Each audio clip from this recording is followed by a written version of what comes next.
లూకా సువార్త 1వ అధ్యాయం 1 నుండి 38వ వచనం వరకు పాఠం చెప్పుకోబోతున్నాము. వినండి. లూకా సువార్త.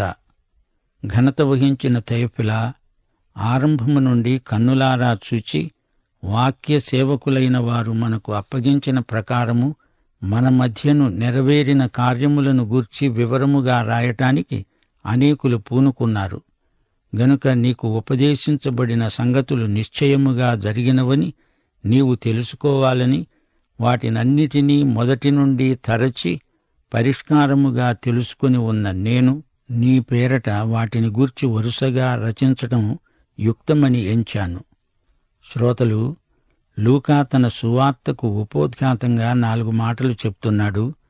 బాప్తిస్మకుడైన యోహాను పుట్టుక, యేసు ప్రభువు పుట్టుక, ఈ 2 సంఘటనలను రాయబోతున్నాడు.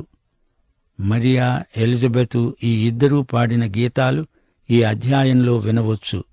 జకర్యా ప్రవచన గీతం కూడా ఈ అధ్యాయంలోనే ఉంది. మత్తయి, మార్కుల రచనల్లోని చరిత్రను ఇంకా ముందుకు వెళ్లి లూకా రాస్తున్నాడు.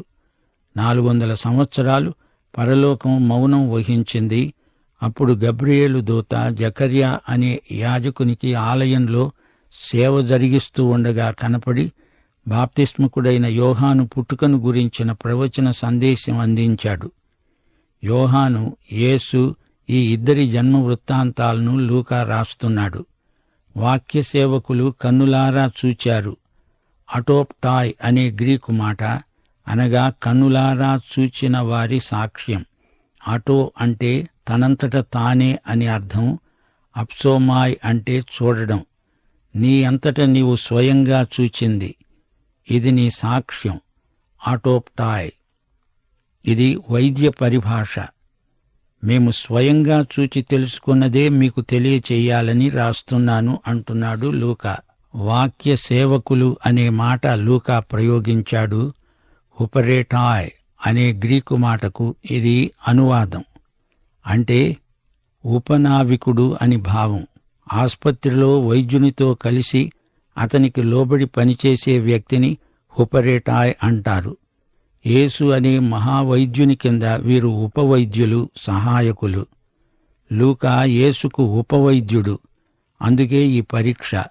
ప్రత్యక్ష సాక్ష్యాన్ని గ్రంథస్థం చేయడానికి పూనుకున్నాడు. ప్రభువైన యేసుక్రీస్తును గురించి అవగాహన, నిశ్చయత కలగటానికి ఇదంతా రాస్తున్నాడు. యేసుక్రీస్తునందలి విశ్వాసము ద్వారా మనమందరము దేవుని బిడ్డలమయ్యాము. బైబిలు అంటే దేవుని వాక్యమే. ఈ నిశ్చయత లేనివారు గొప్ప ప్రమాదంలో ఉన్నారు. కొందరికి వాక్య సంబంధమైన అజ్ఞానం ఉంది. ఇది మరీ ప్రమాదకరం. రోమాపత్రిక 10వ అధ్యాయం 17వ వచనం. వినటం చేత విశ్వాసం కలుగుతుంది. వినడం దేవుని వాక్యము వల్లనే కలుగుతుంది. దేవుని వాక్యం నీకు తెలిసి ఉంటే నీవు దాన్ని తప్పకుండా నమ్ముతావు. వాక్యం తెలియని వారికే సమస్యలు.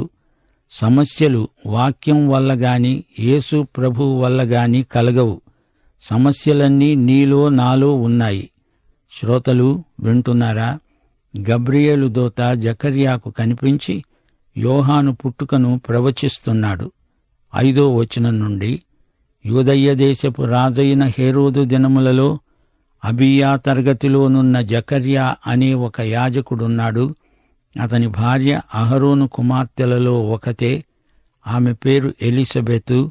వీరిద్దరూ ప్రభువు యొక్క సకలమైన ఆజ్ఞల చొప్పున, న్యాయ విధుల చొప్పున నిరపరాధులుగా నడుచుకుంటూ దేవుని దృష్టికి నీతిమంతులై ఉన్నారు. ఎలిజబెతు గొడ్రాలైనందున వారికి పిల్లలు కలగలేదు. వారిద్దరూ బహుకాలము గడిచిన వృద్ధులు. లూకా తన సువార్తను బాప్తిస్మకుడైన యోహాను పుట్టుకతో ఆరంభించాడు. జకర్యాకు ఆలయంలో గబ్రియేలు కనిపించాడు. జకర్యా, ఎలిజబెతు వీరు యోహానుకు తల్లిదండ్రులు. జకర్యా అనే పేరుకు అర్థం దేవుడు జ్ఞాపకం చేసుకున్నాడు. ఎలిజబెతు అనగా దేవుని ప్రమాణం, శపథం. ఇద్దరి పేర్లు కలిపితే దేవుడు తన శపథాన్ని జ్ఞాపకం చేసుకుంటాడు. కీర్తనలు 89 వచనం 34. దేవుడన్నాడు, నా నిబంధనను నేను రద్దుపరచను, నా పెదవుల గుండా బయలు వెళ్లిన మాటను మార్చను. అతని సంతానము శాశ్వతంగా ఉంటుందని, అతని సింహాసనము సూర్యుడు ఉన్నంతకాలము నా సన్నిధిని ఉంటుందని, మెంట నుండే సాక్షి నమ్మకముగా ఉన్నట్లు అది స్థిరపరచబడుతుందని, నా పరిశుద్ధత తోడని నేను ప్రమాణము చేశాను. దావీదుతో నేను అబద్ధమాడను. శ్రోతలు వింటున్నారా? దేవుడు దావీదుతో చేసుకున్న నిబంధన ఇది. దావీదు సంతానమంటే ఒకడు నిత్యరాజ్యమేలేవాడు వస్తాడు. దేవుడు తన నిబంధనను మరచిపోడు. 400 సంవత్సరాల పిదప దేవుడు మానవ చరిత్రలో ప్రవేశించబోతున్నాడు. జకర్యా, ఎలిజబెతు ఈ ఇద్దరూ నీతిమంతులు. తాము పాపులమని గ్రహించిన వారు దేవుని నీతిని పొందుతారు. పాత నిబంధన వ్యవస్థలోని బలి అర్పణ ఇదే వాస్తవాన్ని చూపుతుంది. ఎలిజబెతు గొడ్రాలు, వారికి పిల్లలు లేరు. ఒక హీబ్రూ స్త్రీ గొడ్రాలు అంటే సమాజంలో అది ఆమెకెంతో అవమానం, అపకీర్తి. జకర్యా లేవి గోత్రానికి చెందిన యాజకుడు. 8వ వచనం నుండి జకర్యా తన తరగతి క్రమము చొప్పున దేవుని ఎదుట యాజక ధర్మము జరిగిస్తూ ఉండగా, యాజక మర్యాద చొప్పున ప్రభువు ఆలయములోనికి వెళ్లి ధూపము వేయడానికి అతని వంతు వచ్చింది. ధూప సమయమందు ప్రజల సమూహమంతా వెలుపల ప్రార్థన చేస్తూ ఉండగా, ప్రభువు దూత ధూపవేదిక కుడివైపున నిలిచి అతనికి కనబడగా, జకర్యా అతన్ని చూచి తొందరపడి భయపడిన వాడయ్యాడు. అప్పుడా దూత అతనితో అన్నాడు, జకర్యా, భయపడకు, నీ ప్రార్థన వినబడింది. నీ భార్య అయిన ఎలిజబెతు నీకు కుమారుణ్ణి కంటుంది. అతనికి యోహాను అని పేరు పెడతావు. అతడు ప్రభువు దృష్టికి గొప్పవాడై ద్రాక్షరసమైనా మద్యమైనా తాగక తన తల్లి గర్భమున పుట్టినది మొదలుకొని పరిశుద్ధాత్మతో నిండినవాడై ఇశ్రాయేలీయులలో అనేకులను ప్రభువైన వారి దేవుని వైపునకు తిప్పుతాడు. అతడు పిల్లల హృదయములను తండ్రుల తట్టునకు, అవిధేయులను నీతిమంతుల జ్ఞానముననుసరించడానికి తిప్పి, ప్రభువు కొరకు ఆయత్తపడి ఉన్న ప్రజలను సిద్ధపరచడానికి ఏలియా యొక్క ఆత్మ శక్తి గలవాడై ఆయనకు ముందుగా వెళుతాడు. గనుక నీకు సంతోషము, మహానందము కలుగుతాయి. అతడు పుట్టినందున అనేకులు సంతోషిస్తారు. శ్రోతలు వింటున్నారా? జకర్యా బంగారు ధూపవేదిక ముందు నిలిచి యాజక ధర్మము నెరవేరుస్తున్నాడు. అది ప్రార్థన స్థలం. సాయంకాల బలులు అర్పించే వేళ అతడు ధూపవేదికపై ధూపం వేస్తాడు. అకస్మాత్తుగా అతనికి ఒక దేవదూత కనిపించాడు. అందుచేత సహజంగా అతడు భయపడ్డాడు. ఎవరికైనా భయమేస్తుంది. జకర్యా ప్రార్థన చేస్తున్నాడు. తనకు ఒక కొడుకును దేవుడు దయచెయ్యాలని అతని ప్రార్థన. ఎలిజబెతు ప్రార్థన కూడా అదే. చాలామంది తమ యాజకునికి సంతానం కలగాలని ప్రార్థించారు. దేవదూత అన్నాడు, నీ ప్రార్థన దేవుడు విన్నాడు. ఎలిజబెతు జకర్యా దంపతులకు పుట్టబోయే కుమారుడు నాజీరు దీక్ష గైకొంటాడు. అతడు మద్యమును ముట్టడు. పరిశుద్ధాత్మపూర్ణుడై ఆనందిస్తాడు. ఎఫెసీ పత్రిక 5వ అధ్యాయం 18వ వచనంలో పౌలన్నాడు, మద్యముతో మత్తులై ఉండకండి, అందులో దుర్వ్యాపారము కలదు. ఆత్మపూర్ణులై ఉండండి. జీవితాల్ని అనుభవించగల నిండుదనం ఆత్మపూర్ణులకే ఉంటుంది. ఏలియా వంటివాడు ఏలియాలాగే ఆత్మపూర్ణుడు. అంతేకాని యోహానే ఏలియా అనుకోకండి. తండ్రులకు పిల్లలకు మధ్య తరాల అంతరాన్ని యోహాను భర్తీ చేస్తాడు. దేవునికి వారికి మధ్య అంతరాన్ని కూడా పూడుస్తాడు. దేవునితో సంబంధాలు సరిగా ఉన్నప్పుడే తల్లిదండ్రులకు వారి పిల్లలకు మధ్య సరైన సంబంధాలు ఏర్పడతాయి. 18 నుండి 25వ వచనం వరకు జకర్యా అన్నాడు, ఇది నాకు ఎలా తెలుస్తుంది? నేనా ముసలివాణ్ణి, నా భార్యేమో బహుకాలము గడిచింది. ఆ దూత అన్నాడు, నేను దేవుని సముఖమందు నిలిచి ఉండే గబ్రియేలును. నీతో మాట్లాడడానికి, ఈ సువర్తమానమును నీకు తెలపటానికి నేను పంపబడ్డాను. నా మాటలు వాటి కాలమందు నెరవేరుతాయి. నీవు వాటిని నమ్మలేదు గనుక ఈ సంగతులు జరిగే దినము వరకు నీవు మాట్లాడక మౌనివై ఉంటావు. ప్రజలు జకర్యా కొరకు కనిపెడుతూ ఉండి ఆలయమునందు అతడు ఆలస్యము చేసినందుకు ఆశ్చర్యపడ్డారు. అతడు వెలుపలికి వచ్చినప్పుడు వారితో మాట్లాడలేకపోయినందున ఆలయమునందు అతనికి దర్శనము కలిగిందని వారు గ్రహించారు. అప్పుడతడు వారికి సంజ్ఞలు చేస్తూ మూగవాడై ఉన్నాడు. అతడు సేవ చేసే దినములు సంపూర్ణమైనప్పుడు తన ఇంటికి వెళ్ళాడు. ఆ దినములైన పిమ్మట అతని భార్య ఎలిజబెతు గర్భవతి అయి అనుకున్నది, మనుష్యులలో నాకు ఉండిన అవమానమును తీసివేయడానికి నన్ను కటాక్షించిన దినములలో ప్రభువు ఈలాగున చేశాడు. 5 నెలలు ఆమె ఇతరుల కంటపడకుండా ఉన్నది. శ్రోతలు వింటున్నారా? ఇతడు యాజకుడు ప్రార్థన చేయడానికి దేవుని సన్నిధిలోకి వెళ్ళాడు. దేవా, నాకు ఒక కుమారుణ్ణి ఇవ్వు అని అడిగాడు. సరే, నీకు ఒక కొడుకునిస్తున్నాను అన్నాడు దేవుడు. అది నాకెలా తెలుస్తుంది అంటున్నాడు ఈ యాజకుడు. నా భార్య ముసలిది, నేను ముసలివాణ్ణి, మాకు సంతానం ఎలా కలుగుతుంది? మరి అతను చేసిన ప్రార్థన ఏమిటి? అతని వైఖరికి ఎవరికైనా నవ్వొస్తుంది. ఇలాంటి అల్ప విశ్వాసులు మన మధ్య లేరంటారా? లేకే ఉన్నారు. దేవుణ్ణి అడగటమైతే అడుగుతారు గాని అది దేవుడిస్తాడని, ఇవ్వగలడని నమ్మరు. అల్ప విశ్వాసాన్ని దేవుడు గద్దిస్తాడు. శ్రోతలు, దేవుని మాట, ఆయన వాక్యం ఎంతైనా నమ్మదగినవి. అల్ప విశ్వాసం దేవుని క్రమశిక్షణ చర్యకు గురి అవుతుంది. దేవుడు చెయ్యబోయే అద్భుతాన్ని గురించి అనుమానాలు కలిగించేవాడు అపవాది. సైతాను అల్ప విశ్వాసాన్ని కలిగిస్తాడు. అలాంటి అల్ప విశ్వాసాన్ని బట్టి జకర్యా మూగివాడైపోయాడు. విశ్వాసహీనుడు నోరు మూసుకోవాలి. అది దేవుని గద్దింపు.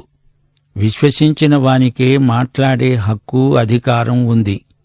400 సంవత్సరాల మౌనం తర్వాత దేవుడు మాట్లాడితే ఈ వ్యక్తి, ఒక యాజకుడు, దేవుని వాక్కును నమ్మలేకపోతున్నాడు. ఇది మరీ విడ్డూరంగా ఉంది.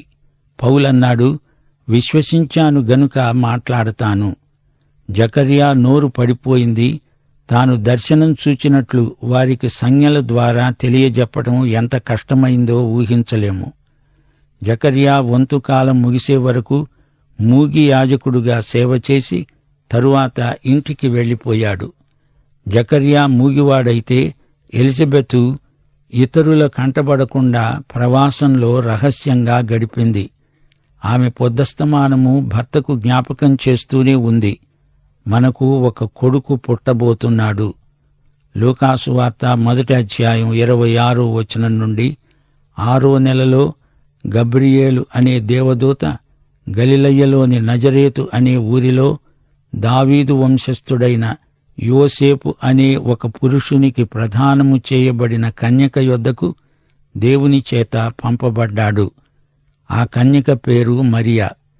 ఆ దూత లోపలికి వచ్చి ఆమెను చూచి అన్నాడు, దయాప్రాప్తురాలా, నీకు శుభం, ప్రభువు నీకు తోడై ఉన్నాడు. ఆమె ఆ మాటకు బహుగా తొందరపడి ఈ శుభవచనమేమిటో అని ఆలోచించుకుంటూ ఉండగా దూత అన్నాడు, మరియా, భయపడకు, దేవుని వలన నీవు కృప పొందావు. ఇదిగో, నీవు గర్భము ధరించి కుమారుణ్ణి కని ఆయనకు యేసు అని పేరు పెడతావు. ఆయన గొప్పవాడై సర్వోన్నతుని కుమారుడు అనబడతాడు. ప్రభువైన దేవుడు ఆయన తండ్రి అయిన దావీదు సింహాసనమును ఆయనకిస్తాడు. ఆయన యాకోబు వంశస్థులను యుగయుగములు ఏలుతాడు. ఆయన రాజ్యము అంతము లేనిదై ఉంటుంది. అందుకు మరియ అంది, నేను పురుషుణ్ణి ఎరుగని దాననే, ఇది ఎలా జరుగుతుంది? దూత అన్నాడు, పరిశుద్ధాత్మ నీ మీదికి వస్తాడు, సర్వోన్నతుని శక్తి నిన్ను కమ్ముతుంది.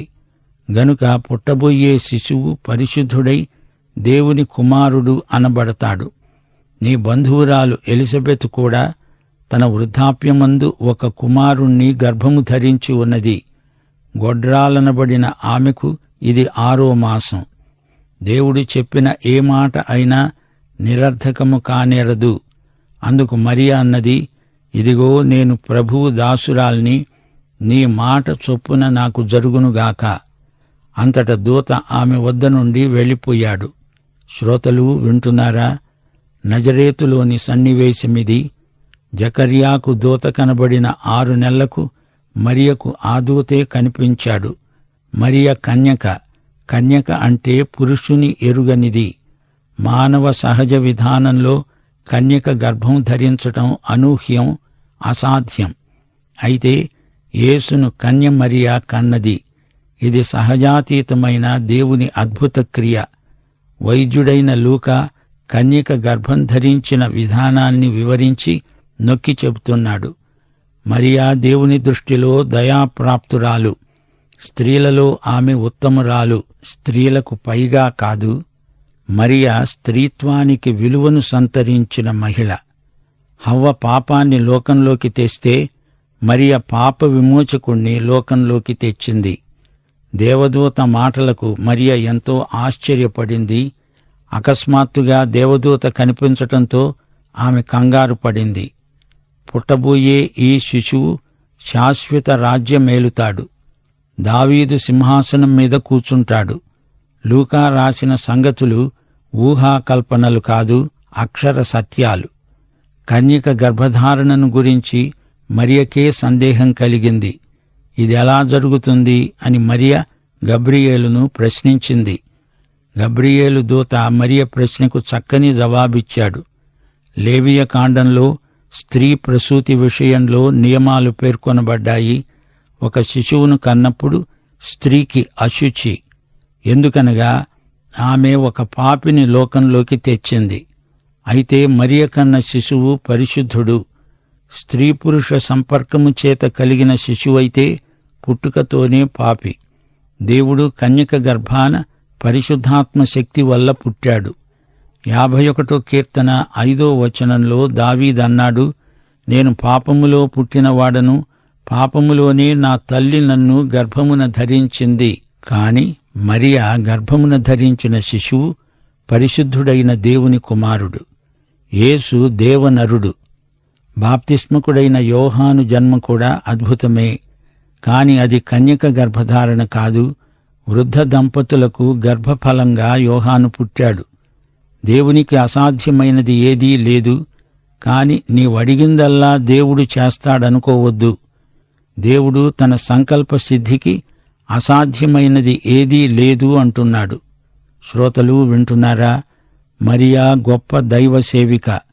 దేవుని చిత్తానికి ఆమె పూర్తిగా అంకితమైపోయింది. దేవా, నీ మాట చొప్పున నీ దాసురాలికి జరుగునుగాక అన్నది మరియ. ఇది ఆమె జీవిత సాక్ష్యం. యేసు ఆమె గర్భంలో పిండరూపంలో ప్రవేశించింది మొదలు ఆయన మృత్యుగర్భము నుండి పునరుత్థానుడై లేచే వరకు ఆమెను పరిశుద్ధాత్మ షకీనా మేఘం ఆవరించి ఉన్నది. యేసు పునరుత్థానం మరియ కన్య గర్భధారణను ధృవపరుస్తుంది. దేవునికి స్తోత్రం. పాఠం ఇంతటితో సమాప్తం. మన ప్రభువైన యేసు కృప, మన తండ్రి అయిన దేవుని ప్రేమ, మన ఆదరణకర్తయైన పరిశుద్ధాత్మ నిత్య సహవాసము మనకందరికి తోడై ఉండునుగాక. ఆమేన్.